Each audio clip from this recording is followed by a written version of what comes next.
दोस्तों मैं बोलना तो उत्थे जाके चाहता सीगा जिथे किसानां ने धरना दिता, पर जदों उन्हां नाल मेरी गल होई उन्होंने स्पष्ट लफ्ज़ों दे विच एक गल कही कि असीं सियासी बंदियां कोलों थोड़ा परहेज कर रहे हैं क्योंकि उन्हां दे डंगे होई असीं इत्थे बैठे हाँ। और बदकिस्मती है साडी कि जिस देश का नारा ये रहा होवे जय जवान जय किसान, ते अज वो किसान अपने हक्कां लई सड़कां दे उत्ते रोल रहा होवे। कोई टाइम सीगा जदों किसान ये तय करदा सीगा कि सत्ता किस नूं देनी है, अज सत्ताधारी तय कर रहे हैं कि किसान नूं की देना। और किसान बेचारा जिवें ये कह रहा होवे कि जुबान तो खोल नजर तो मिला जवाब तो दे, मैं कितनी बार लुटा हूं मुझे हिसाब तो दे। मैं गल कर लगा जिस ऑर्डीनेंस नूं लैके किसान धरने दे उत्ते बैठा, जिन्हों रोकण करके वो सड़कों के उत्ते उतरिया पिया, उहदे विच तीन जिहड़े बिल जिहड़े ना पास कीते वो किहड़े किहड़े आ। Number 1 farmer produce trade and commerce. इस एक्ट दे विच किसी भी इंसान कोल सिर्फ उहदा एक पैन कार्ड जिहड़ा होना जरूरी आ, यह भी दसना जरूरी नहीं कि उहदे खाते च पैसे हैगे या कि नहीं हैगे, उहदे कोल नगद पैसे हैगे या कि नहीं हैगे, उहदी बैंक च कोई लिमिट हैगी कि नहीं हैगी, कोई बैंक उहदी गारंटी लैंदा कि नहीं लैंदा, कुछ भी ना होवे पर वो किसान दी फसल जिहड़ी खरीद सकदा। शर्त यह रखी गई है कि 3 दिनां दे विच विच जिहड़ी किसान नूं अदायगी करनी ज़्यादा जरूरी है, ते जे वो अदायगी नहीं करदा, जे कोई झगड़ा पै जांदा ते किसान वो केस लैके SDM कोल जा सकदा, जे उत्थे भी नहीं निबड़दा ते फिर DC कोल जा सकदा, ते जे DC कोल भी नहीं निबड़दा ते फिर अगे ना कोई अपील ते ना दलील। जिवें अंग्रेजां वेले एक एक्ट आया सीगा नो अपील नो दलील, इहनूं रॉलेट एक्ट कहा जांदा सी। उसे तरीके का कानून जिहड़ा हुण केंद्र सरकार फिर लैके आ गई। हुण मैं पुछना चाहुंदा कि जे किसान दे कोई पैसे मार लूगा ते कौन जिम्मेवार है। इस साडे देश दे विच एडे एडे नौसरबाज बैठे आ जिहड़े घर बैठे लोकां दे खाते चों पैसे कढा लैंदे आ, फिर किसान उन्हां दे चुंगल चों, किसान उन्हां दीयां छातर चालां चों किस तरह बाजूगा। ते दूजी गल फिर जिहड़े वड्डे वड्डे कारोबारी आ जिन्हां ने किसानां दी सारी फसल खरीद लैनी आ, जिन्हां ने सारी सौदेबाजी करनी आ, जिन्हां दा सारा कारोबार ते कब्जा है, उन्हां दे खिलाफ किहड़ा DC किहड़ा SDM उन्हां दे खिलाफ जाके फैसला करन दी हिम्मत कर सकदा वा। कोई एक फैसला दस दो मैनूं वड्डियां फर्मां दे खिलाफ होया होवे। इत्थे ते हाल तो बन जानी आ किसान दी कि था इरादा शिकायत तेरी करेंगे हाकिम से, मगर वो भी कम वक्त तेरा चाहने वाला निकला, किसी ने सुननी नहीं होदी। दूजा एक्ट 1955 असेंशियल कमोडिटी के जरूरी वस्तां दे उत्ते जिहड़ा साडे कानून सीगा कि कोई भी व्यापारी उहदी एक मात्रा रखी गई सी कि इस तो वध मात्रा दे विच वो स्टॉक नहीं रख सकदा, किसी चीज़ का भी किसी चीज़ का जखीरा नहीं इकट्ठा कर सकदा। कारण की सीगा कि इहदी ब्लैक जिहड़ी मार्केटिंग आ वो घट करन वास्ते ये कानून सीगा। हुण एक आदमी एक व्यापारी जिन्हां दा सारे हिंदुस्तान दे व्यापारां दे उत्ते कब्जा वा, वो सारे देश का अन्न भावें खरीद लवे ते दूने मुल तक वेच सकदा, उन्होंने कोई पुछण वाला नहीं। इहदे नाल महंगाई वधनी आ, जनता भुखी हो जानी आ, क्योंकि किसान ते स्टॉक कर ही नहीं सकदा। उन्होंने ते विचारे नूं टेंशन हुंदी आ भी किदण उहदी फसल पक्के किदण वड्डी जावे, ते उसे दिन वो अरदासां करदा रहिंदा भी ये सुखी सांदी मंडी दे विच पहुंच जावे। अद्धियों वध ते आबादी हिंदुस्तान दी पहिलां ही भुखी सौंदी आ देश दे विच, इस तो बाद ते साडे देश दा रब ही राखा। पहला तो असीं सुनते हुंदे सीगे कि जिस परमात्मा ने पैदा किया वो आपे रोटी भी दऊगा, ते हुण इह कहावत ही बदल जानी आ। हुण ते इह होगी कि जिहदे उत्ते वड्डे घराणिਆਂ दी नज़र मेहरबान आ उन्हां नूं रोटी वो आपे देणगे, बाकी भावें भुखे मरदे रहण। नंबर 3 जिहड़ा एक्ट आ उहदे विच की आ कि farmers agreement on price assurance and farm services के कंट्रैक्ट बेस दे उत्ते किसान नाल एक करारनामा कर लिया जाऊगा, जमीन का नहीं फसल का जिहड़ा ठेका कर लिया जाऊगा कि उहदा रेट जिहड़ा पहला ही तय कर लिया जाऊगा कि मान लो किसी दी फसल का भाव जिहड़ा वध गया पर कंपनी ने जिहड़ा उहदे नाल रेट तय कीता आ उसे रेट दे उत्ते उहदे कोलों फसल खरीदी जाऊगी। ते जे किते रब ना करे बाजार दे विच भाव घट गया तो वह कंपनी को एडे एडे अधिकार आ, वो कोई भी नुक्स कढ़ के जिवें किसी नाल लड़ाई झगड़ाई घर च करना होवे ते सब्जी चों वाल कढ़ लईदा वा, इसे तरीके का कोई नुक्स कढ़ के उहदी फसल नूं जिहड़ा डिनाई कर दूगा, चुकण तो इनकार कर दूगा, ते किसान बेचारा थां थां ते धक्के खांदा फिरूगा अपनी फसल वेचण लई। ते जे इस दौरान कोई कुदरती मार पै गई तो उन्होंने कोई पैसा भी नहीं वो दूगा। सिर्फ ये 3 कानून ही ना समझे जान, किसानी नूं खत्म करने लई होर किहड़े-किहड़े फरमान जिहड़े जारी किए जा रहे हैं जिहदे वल लोकां दा जे ध्यान नहीं जा रहा। एक कानून होर है, इंडियन इलैक्ट्रिसिटी एक्ट 2003 दा इलैक्ट्रिसिटी अमेंडमेंट एक्ट 2020, ये 3 च एक कानून सीगा, उन्होंने हुण सोध करके 2020 दे विच एक कानून नवां लैके आंदा गया बिजली दे उत्ते कि 1947 च जदों देश आज़ाद होया उस तो बाद एक इंडियन इलैक्ट्रिसिटी एक्ट बनिया सी 1948 दे विच कि बिजली दी जिहड़ी पैदावार आ ਉਹਦੇ सारे अधिकार जिहड़े ਉਹ सरकार कोल रहणगे, क्योंकि ये डिवेलपमेंट का साधन आ ना कि कमाई का। इस तो कमाई नहीं करन दित्ती जाऊगी। ते 1965 दे विच जदों देश दे विच अकाल पिया सीगा, रोटी दे लाले पए सीगे, ते उस टाइम साडे प्रधानमंत्री जिहड़े सीगे श्री लाल बहादुर शास्त्री, उन्हां दीयां हदायतां दे उत्ते एक हरी क्रांति ग्रीन रेवोल्यूशन लैके आंदा गया सीगा, जिन्हों नां दिता गया सीगा जय जवान जय किसान। ते खास करके ये जिहड़ा ये हरी क्रांति सी ये पंजाब लई सी कि उन्हां कहा सीगा कि बिजली बोर्ड भावें घाटे च चला जावे, भावें कर्जा चुके, पर किसानां नूं जिहड़ी पूरी सहूलत दित्ती जाऊगी, क्योंकि मुख टीचा सीगा देश दे विच अनाज पैदा करना। और उदों दसदे आ कि दुनिया की जिहड़ी सब तो वध पैदावार वो पंजाब ने कीती सी और सारे भारत नूं पंजाब कल्ले ने रोटी खवाई सीगी। ते जदों अपना फायदा निकल गया तो हुण गल वो करती कि मतलब निकल गया तो पहचानते नहीं, ऐसे छोड़ रहे हैं जैसे जानते नहीं। उस तो बाद 1948 तो बाद 1965 का जिहड़ा जय जवान जय किसान के नारे तो बाद 2003 दे विच ROR 16 नूं कहा जाता रेट ऑफ रिटर्न एक एक्ट लैके आया गया, जिहदे विच इह कीता गया कि सिर्फ बिजली बोर्ड नूं घाटे च नहीं रहन दिता जाऊगा, 16% इस तो मुनाफा जिहड़ा कमाया जाऊगा। 2003 दे विच इहदे विच कानून च सोध करके कीता गया कि जिहड़ी पैदावार आ वो प्राइवेट हत्थां 'च भी दे दित्ती जाऊगी, पर जिहड़ी डिस्ट्रीब्यूशन आ, जिहड़ी वंड आ, जिहड़ी सप्लाई आ, वो सरकार करूगी। ते हुण 2020 दे विच इंडियन इलैक्ट्रिसिटी एक्ट 2020 इहदे विच सोध करके जिहड़ी बिजली दी वंड आ, जिहड़ी सप्लाई आ, वो भी प्राइवेट हत्थां दे विच दे दित्ती जाऊगी और एक सार एक स्लैब होगी सारे रेट दी, चाहे कोई 100 यूनिट वरत ले, चाहे कोई 500 यूनिट वरत ले, चाहे कोई 5000 यूनिट वरत लवे, उहदे ते इक्को ही रेट जिहड़ा तय कीता जाऊगा। किसानां दलितां नूं जिहड़ी बिजली माफ मिलदी आ उन्हां नूं पहिलां बिजली दा बिल जमा कराउणा पिया करूगा, फिर उन्हां दे खाते दे विच पैसे जिहड़े वो वापस आया करनगे। केंद्र सरकार ने इहनूं नाम दिता DBT, direct benefit transfer of subsidy. कारण की है? केंद्र कहता कि राज सरकारां दी करप्शन करके जो पैसा जिस काम लई आउंदा है लाउंदियां ही नहीं, चाहे वह स्कॉलरशिप दा होवे, चाहे वह मकानां दे पैसे होण, चाहे सिक्ख्या दे पैसे, चाहे हैल्थ दे पैसे, चाहे मनरेगा, चाहे गैस सिलेंडर आ, चाहे स्किल इंडिया दे नां दे उत्ते पैसे आउंदे आ, वो लोकां तक पूरे पहुंचदे नहीं। और एडी बेशर्मी दी गल आ कि नीति योग का एक मैंबर पंजाब च आया होवे और वो कह के गया होवे कि देश के 5-4 सूबियां दे विच सब तो वध जिहड़े भ्रिष्ट सूबे आ उन्हां दे विच पंजाब भी आउंदा। इत्थों दे लीडर जिहड़े वो बहुत पैसे खांदे आ और सीधा सीधा जिहड़ा लाभ आ वो लाभ पात्री तक जांदा ही नहींगा।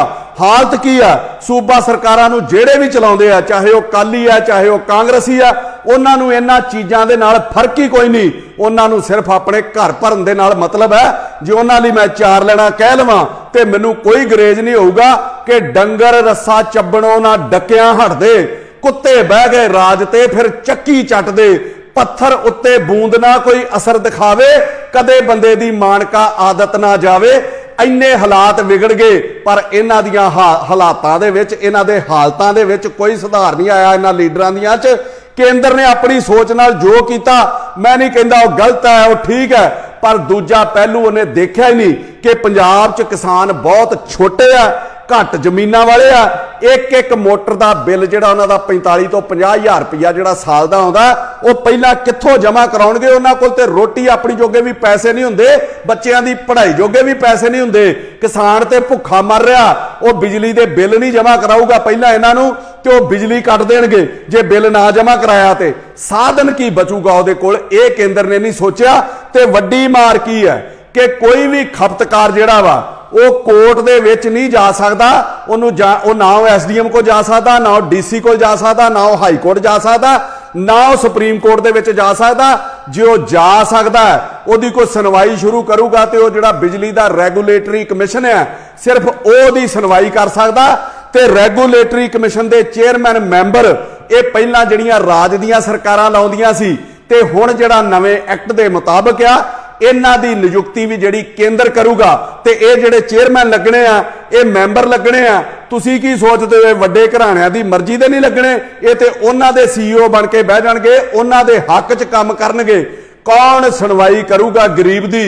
खपतकार ते हर केस हारूगा, उसकी किते सुनवाई नहीं होनी। कि जिवें किसी शायर ने बड़ा वधिया कहा कि तुम्हारा शहर तुम ही मुद्दई तुम ही मुनसिफ, मुझे यकीन है कि कसूर मेरा ही निकलेगा। सरकारां वड्डे व्यापारियों नूं फायदे दे चक्कर दे विच इह तो भुल गईयां कि किसान दुनिया का सब तो जिहड़ा रिस्की इन्वेस्टर है, जिहड़ा खुले आसमान दे विच अपनी रास पूंजी रखदा है। कोई छोटे तो छोटा कारोबारी भी होवे, चाहे वह मोची होवे, चाहे वह कोई मतलब छोले भटूरे वेचण वाला होवे, कोई भी होवे, वो अपनी छोटी तो छोटी दुकान नूं भी ताला ला के जांदा। पर किसान जिहड़ा 6 महीने सौ के नहीं वेखदा, हर छोटे तो छोटे काम का बीमा हैगा, पर किसान की फसल का कोई बीमा नहीं। सरकारां दोवें वादे जिन्ना जिन्ने ने कीते, चाहे वह स्टेट गवर्नमेंट है चाहे वह सेंटर गवर्नमेंट है, मैनीफेस्टो दे विच ते ओह कहिंदे सी किसानां नूं सहूलतां देवांगे, इन्हां दे कर्जे माफ करांगे, स्वामीनाथन की जिहड़ी रिपोर्ट आ उहनूं लागू करांगे। पर हालात की बन गए? पूरे किसी ने भी नहीं कीते। मतलब कोई भी बंदा अपने वादे नहीं निभाता। जे मैं इन्हों ये कहां कि गीत लिखे भी तो ऐसे कि सुनाए ना गए, जख्म यूं लफ्ज में उतरे कि दिखाए ना गए, और आज तक रखे हैं और आज तक रखे हैं पछतावे की अलमारी में चोन मैनिफेस्टो के वादे जो दोनों से निभाए ना गए। स्वामीनाथन होना दी रिपोर्ट दे विच की सीगा, मैं तुहाडे ध्यान च लियावां। उन्होंने कहा सीगा कि जदों एक सरकारी मुलाजम नूं तनख्वाह दे नाल कई भत्ते मिलते उहदे परिवार वास्ते, मैडिकल भत्ता उहदे परिवार नूं भी मिलदा, नाल हाउस रेंट मिलदा, इत्थों तक कि वर्दी धोण तक, जे कोई वर्दी पाउंदा धोण तक दा भी भत्ता दिता जांदा। जे किते जज लगे आ उहनां नूं पर्दे धोण तक दा भत्ता दिता जांदा। फिर किसान दा पूरा परिवार खेती नूं समर्पित हुंदा, जिन्ना इहनूं भी भत्ते देने बहुत ज़्यादा जरूरी है। कल्ले ओहदी मेहनत दे नाल ओहदे परिवार दा गुजारा नहीं चल सकदा। वो रिपोर्ट ना लागू करन करके किसान दे अज हालात हो गए।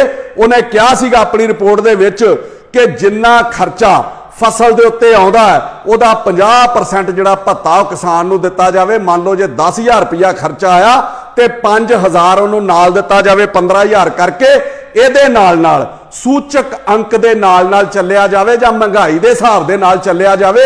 जिवें 1970 दे विच किसी सरकारी मुलाजम की तनख्वाह 50 रुपये सीगी, अज उहदी तनख्वाह 2020 दे विच 50 सालां बाद 1 लाख रुपया हो गई। ते जे उदों किसान की कणक की कीमत 80 रुपये सीगी, हुण ते लाखां च पहुंच जानी चाहिए सी। उन्होंने पैसे किन्ने मिलते 1800 रुपया क्विंटल का।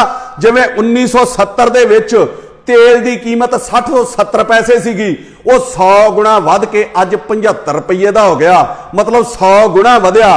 ते जे कणक उस टाइम ते 70 रुपये क्विंटल सी, इनू 100 ना गुणा करके कम से कम 7,000 रुपया तो उन्होंने मिलना चाहिए। वादे ये सीगे वो तो पूरे नहीं किए गए।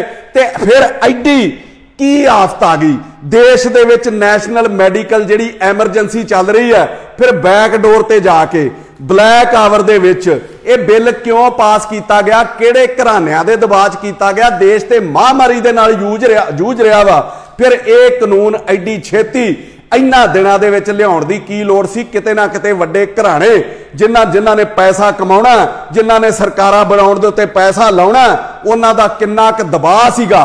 ते सरकार तर्क की दिंदी आ किसानां दी फसल ना चुकण दा कि ये पैसटीसाइड कीटनाशक जिहड़ियां दवाइयां इन्हां दी वरतों बहुत ज़्यादा हुंदी आ, विदेशों के फसल विकती नहीं, तो जदों उत्थे जाके रिजेक्ट कर देंदे आ ते उहनूं वापस असीं लिया नहीं सकते, उहदा खर्चा बहुत ज़्यादा आउंदा ते इह सुट्टना पैंदा।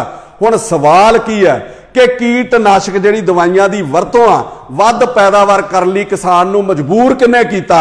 जदों किसान नूं कई दहाकियां तो उहदी फसल दा मुੱਲ ही नहीं मिल रहा, वो करजाई हो रहा, वो भुखा मर रहा, फिर वो करे कि अपनी पैदावार वधाउण लई उन्हें फिर यह तरीका जिहड़ा वेखो वेखी अपना लिया और अज ये सब नूं भुगतना पैण दिया वा। हुण मैं सरकार नूं पुछना चाहुंदा, चाहे वो केंद्र दी है चाहे पंजाब दी है, वो दसे कि MSP मिनिमम सपोर्ट प्राइस जिहड़ी है उहदे च 23 फसलां आउंदियां ते सरकार ने अज तक झोने ते कणक तो बिना चुक्या की आ किसान दा। किसान दी हालत लई अज जिम्मेवार कौन है? इहदे नाल नाल मैं किसानी तो लहदा जिहड़े लोग आ उन्हां नूं भी ये कहना चाहुंदा कि मत सोचो इस ऑर्डीनेंस दे नाल, इस कानून दे नाल सिर्फ किसान नूं फर्क पैना, सारी अर्थ व्यवस्था नूं, सारी इकोनॉमी नूं इहदे नाल फर्क पैना, क्योंकि सारी इकोनॉमी जिहड़ी है वो किसान दे सिर ते चलदी है, फसल दे सिर ते चलदी है। फसल वेच के खरीददारी हुंदी है, चाहे वो कपड़ा है, चाहे वो खाण पीण दा समान है, चाहे वो लोड़ां ने, चाहे वो कारां ने, हर लड़ींदियां चीज़ां ते लग्जरी दी जिहड़ी खरीददारी है वो किसान दे मतलब काम करन तो शुरू हुंदी है। ते जे वड्डे घराणिਆਂ दा किसानी दे उत्ते कब्जा हो गया ते आटोमैटिकली ये समझ लो कि तुहाडे कारोबार ते भी उन्ना ही फर्क पैना, क्योंकि उन्ना कारोबारियां दे वड्डे वड्डे मॉल्स ने जिहदे विच हर चीज़ उपलब्ध है, वो किसान नूं मजबूर करनगे, चाहे वो लालच वस होवे, चाहे वो बिजली दी छूट दे के होवे, उत्ते को पैसे घटा के होवे, चाहे फसल दे मुੱਲ दे उत्ते को सहूलत दे के होवे, इहदे नाल नाल किसान नूं मजबूर ते लालच देणगे कि तुहाडी जिहड़ी खरीददारी है वो साडे दारियां तो कीती जावे लड़ींदियां, ते तुसीं भी रोवोगे जे अज तुसीं एक दूजे दा साथ ना दिता ते खीरे टाइम तुहाडे ते भी आउणा। तुहाडे ते किसी शायर ने बड़ियां वधिया लाइनां लिखियां जिहड़े एक दूजे दा तमाशा वेखदे आ कि जलते घर को देखने वाले फूस का छप्पर आपका है, जलते घर को देखने वाले फूस का छप्पर आपका है, आग के पीछे तेज हवा है, आगे मुकद्दर आपका है, उसके कत्ल पे मैं भी चुप था, मेरा नंबर अब आया है, मेरे कत्ल पे आप भी चुप हैं, अगला नंबर आपका है। सब तो वड्डा जिहड़ा नुकसान होण जा रहा वो लोकतंत्र दा जिहड़ा वो घाण होण जा रहा कि देश दे विच 14.6 14.5 करोड़ तो उपर जिहड़े परिवार आ किसान आ, ते पंजाब ते एक एक परिवार च 5-5 जी मान सकते हैं। यूपी बिहार दे विच 10-10 तो भी उपर जिहड़े जी ने। देश दी 70-75% जिहड़ी आबादी आ किसानी ते निर्भर आ, मतलब 100 करोड़ दे करीब लोग जिहड़े किसानी ते निर्भर ने वो वड्डे घराणिਆਂ दे प्रभाव हेठ आ जाणगे। जिवें कोई फैक्टरी वाला, जिवें कोई दुकान वाला अपने मुलाजम नूं, अपने वर्कर नूं कह के उन्होंने सौं पवा के वोटां पाउंदा ना कि फलानी थां दे उत्ते वोट पाउणी, तेरा मैं आ लाइनस दूंगा, तेनों आ मैं विच अलाउंस दे दूंगा, आ कुछ तेरे लिए कर दूंगा, वोटां फलाने बंदे नूं पाउणीआं। इसे तरीके का कब्जा जिहड़ा देश दे उत्ते होण जा रहा, होना इत्थे भी इहो ही आ। लोकतंत्र दा घाण हो जाना, इन्हां दे चुंगल चों बाहर आ ही नहीं सकना किसान ने। और ये लोग अपनी मर्जी नाल वोटां पवा के वड्डे वड्डे घराणे अपनी मर्जी दे नाल देश दा प्रधानमंत्री बनाउणगे, अपनी मर्जी दे नाल देश दा मुख मंत्री बनाउणगे। जिवें ईस्ट इंडिया कंपनी आई सी ते हौली हौली उन्हें पूरे देश दे उत्ते कब्जा कर लिया सी अंग्रेजां ने, उसे तरीके ही हुण होण जा रहा। अखीर दे विच मैं कहूँगा कि देश विक रहा, रेलवे विक गया, एयरपोर्ट विक गए, बिजली विक गई, सड़कां विक गईयां भी टोल थां थां ते लगे ने, टैलीफोन विक गए, इंश्योरेंस विक गई, नौकरियां तक प्राइवेट जिहड़ियां हत्थां दे विच आ गईयां ते होर जिहड़ा बड़ा कुछ वेचण दी तैयारी सीगी। इहदे नाल नाल अज जिहड़ा किसान नूं भी वेच दित्ता गया।